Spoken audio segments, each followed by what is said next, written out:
Hi, my artist. So today we are going to look at a different part of the Japanese culture, which was the samurai warriors.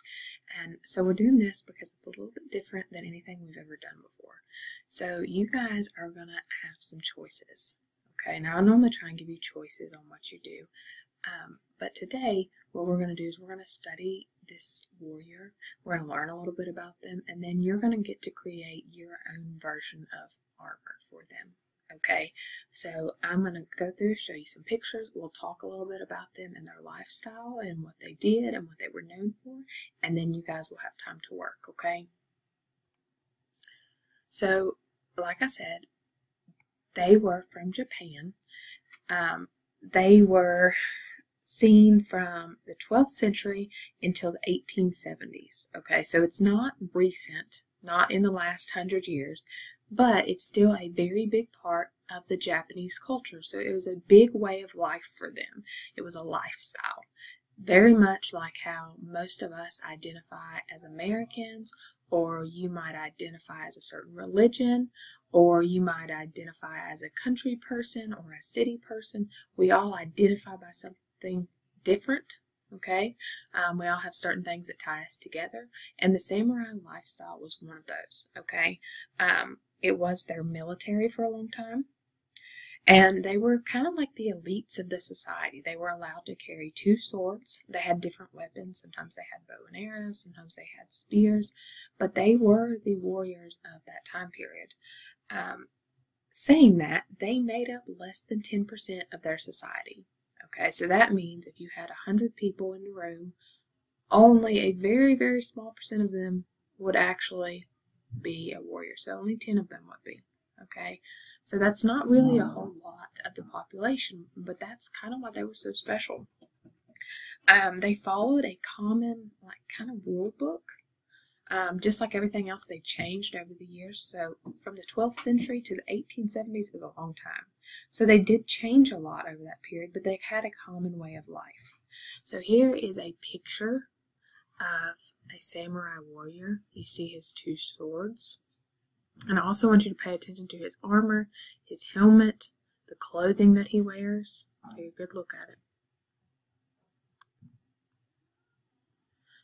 So like I said, they had a common way of life, and what that means is they had kind of a same rule book that they followed, and we're going to get into that more in the next slides. But it was basically like, if you've ever heard of chivalry or being like a gentleman or a lady, it was very similar to that. They focused on martial arts, but also on this way of life that they had, okay? So this is another angle for you to see their armor and maybe give you some ideas on how you're going to draw yours. There's another one. I did think it was interesting when I was learning about them because, like I said, they focused on martial arts, but they also focused on their lifestyle. So they taught their warriors how to treat others, how to dress, so they were dressed appropriately, how to deal with their finances or their money. So that's pretty cool. Not many people know how to do that now. And they also showed them how to cultivate a good personality. That's very important. I thought that was so cool because that's things that people need now. So here is, when I talk about their lifestyle following this rule book, here was one example I saw. And I'm going to read through it really quick. I'll read the first word and then we'll go back through. So a samurai warrior should be sincere. They should be responsible, frugal, polite, modest, loyal, harmonious, tranquil, and compassionate. So when we talk about sincerity, we're saying that you are sincere. You do not lie. You don't put on, like when we talked about being two-faced, like having 2 faces. Maybe you act one way around some person and you act another way around your friends. So they're not like that. They're responsible. That means they do what they say they're going to do. They do what they're supposed to do. They're frugal, which means they're not greedy. They use their money wisely. So that goes back to learning about their finances. They're polite. They weren't rude to people. They did not slander, which means they didn't talk bad about people. They were modest, So I think a lot of people have a hard time with being modest. Some people are arrogant, which means they're boastful. But you can be confident without being arrogant, okay? They encouraged modesty, which means you did not boast or brag about what you're doing. You were loyal. So samurai warriors normally had a master that they protected, and so they were very loyal to that person and that family. When I said harmonious, that means they were on good terms with their comrades. So in your case, you should be on good terms with your classmates or your teammates. Tranquil means they're calm. They're not overly concerned about what's happening. And then last but not least, they're compassionate. They're caring for others, and they have a strong sense of duty. So I love all that. I think those are such good principles. And then the last picture I have is 3 different samurai, and it's in color, so you can see it a little bit better. So what I'm going to do now is I'm going to go through and we'll talk a little bit about some of the things that the samurai warriors had on for their armor, okay? So they had shoulder protectors here. Now lots of their armor was made out of leather or iron plates, okay? So that's going to be pretty heavy. They had chest protectors.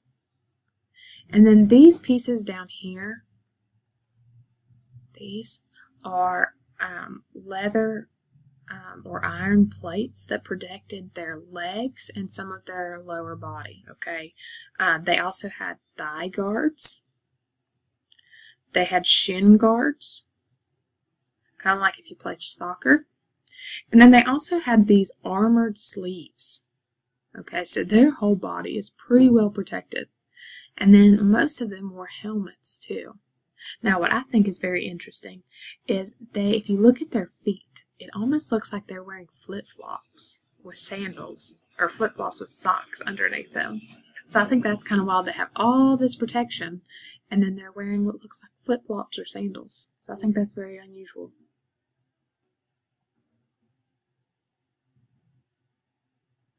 So I'm going to show you my example. And then I'm going to let you guys have some time to try and create your own.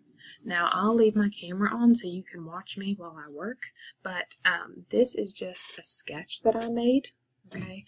It's not perfect, so if you have your sketchbook, you can definitely work in your sketchbook. There is my version of, there we go, of their armor.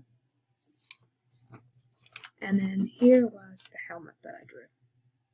Okay. So like I said, I'll leave my camera on so you can watch while I work. And then that way you all have something to go off of too. Okay.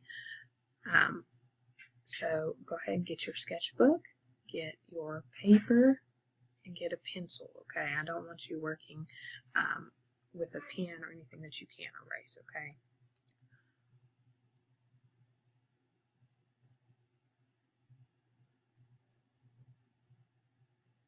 So if I were you, what I would do is kind of start with the shoulders, get a general layout.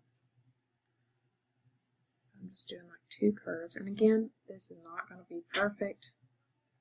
I'm just doing the best that I can while I start out. Okay, it'll probably all change. I'm going to do 2 lines underneath what will probably end up being like their armpit.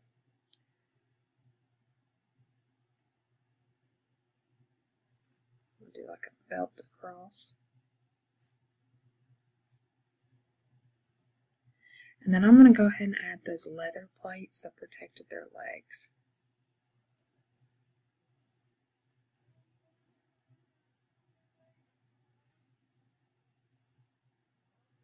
And I'm probably going to run out of room. We'll skip this just a little bit.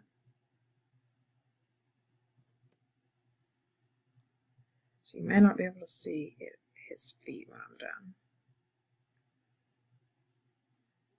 This is going to be about where his knee is.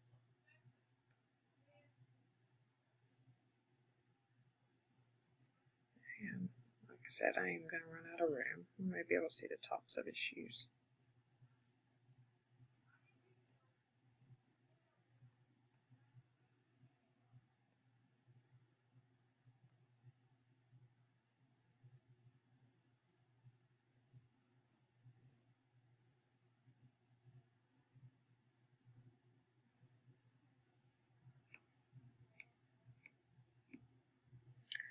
Alright, so I've got the basic outline drawn. I'm going to work on his arms now. So this will be kind of where that shoulder plate is. It's going to curve for his elbow. And then I'm just going to try to draw the outline for his hand. That's going to almost look like a mitten.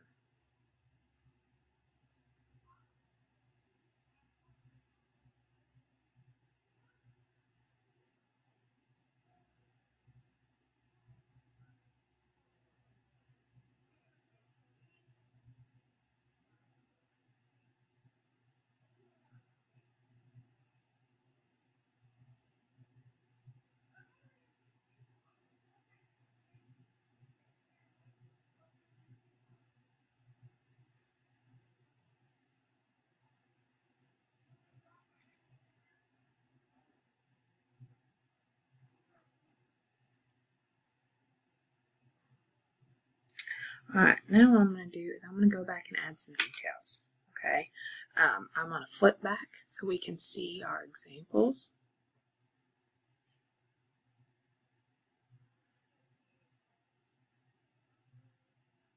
Alright, we can see our texture that we've got on here. This is like a striped texture. Looks like there's bumps and lines on here. Alright, you can see the texture of his sleeves. Okay, so I'm going to go back and we'll add some of that. Alright, so I'm going to add my lines across the chest.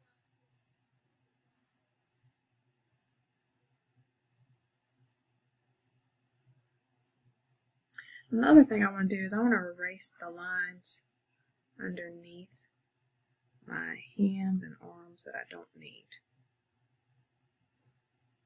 Okay.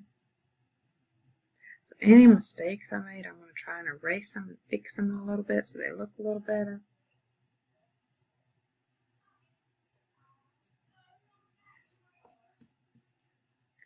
Let me go back and add some of those circles that were on this leather pad.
Alright, I'm going to go back again.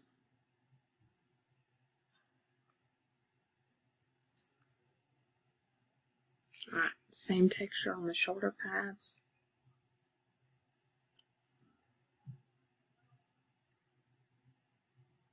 And kind of a checkerboard pattern on his pants. And then after I finish that, I'm going to go ahead and show you how to add the helmet. And then I will let you guys finish up on your own so you can figure out what else you're going to add to it. So I'm just going to go on here and add some circles, some dots.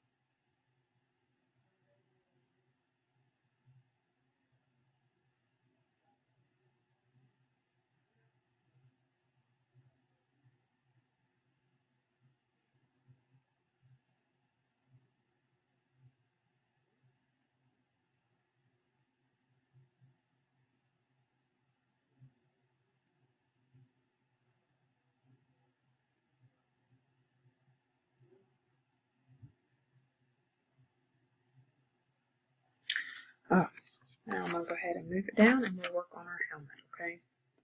So what we're going to do for it is we're going to add a little line for his neck coming up. And we're going to make basically like a big U. Try and get it even as much as we can. There's space. Then from there, we're going to do 2 lines over it. One there, and a little bit higher, that's a little bit shorter. Okay. Now we're going to use a curved line to connect those. Alright. From here, we're going to do basically an upside down U around his head. We'll curve it in. Okay. From here, you can add what you want to. You could add pieces coming out. You could add pieces on the side. Okay. But I'm going to go ahead and stop recording. You guys can decorate it, color it, finish doing whatever you want to. You can design your own pieces. Okay. But I hope you enjoyed this, and hopefully I will get to see you guys soon. Alright. Thank you for watching. Bye.